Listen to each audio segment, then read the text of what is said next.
Media one മബ്രൂക്ക് Gulf ടോപ്പേഴ്സിന് ഒമാനിൽ ഉജ്ജ്വല തുടക്കം. ഒന്നാം ഘട്ട അവാർഡ് വിതരണം സലാലയിലാണ് നടന്നത്. രണ്ടാം ഘട്ടം നവംബർ 15 മസ്കത്തിൽ നടക്കും. ലുബാൻ പാലസാവിൽ തിങ്ങി നിറഞ്ഞ നൂറുകണക്കിന് പ്രവാസികളെ സാക്ഷിയാക്കിയാണ് ഒമാനിലെ ഒന്നാം ഘട്ട അവാർഡ് വിതരണം സലാലയിൽ നടന്നത്.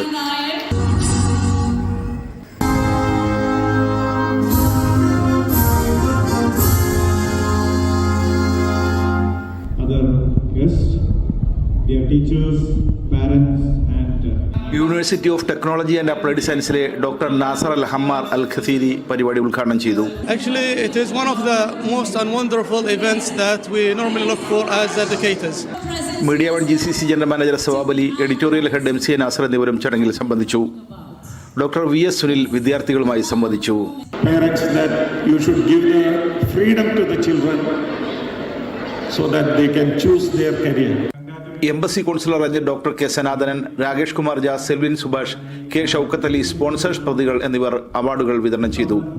വിദ്യാഭ്യാസ രംഗത്തെ സേവനങ്ങളെ മുൻനിർത്തി തുമ്രൈത്ത് ഇന്ത്യൻ സ്കൂൾ പ്രസിഡന്റ് റസൽ മുഹമ്മദിനെ ചടങ്ങിൽ ആദരിച്ചു. സന്തോഷം.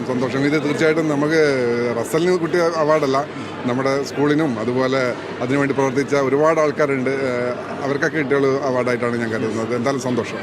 വിവിധ സംഘടനാ പ്രതികളും പൗരപ്രമുഖരും ഉൾപ്പെടെ നൂറുകണക്കിന് ആളുകൾ പങ്കെടുത്തു.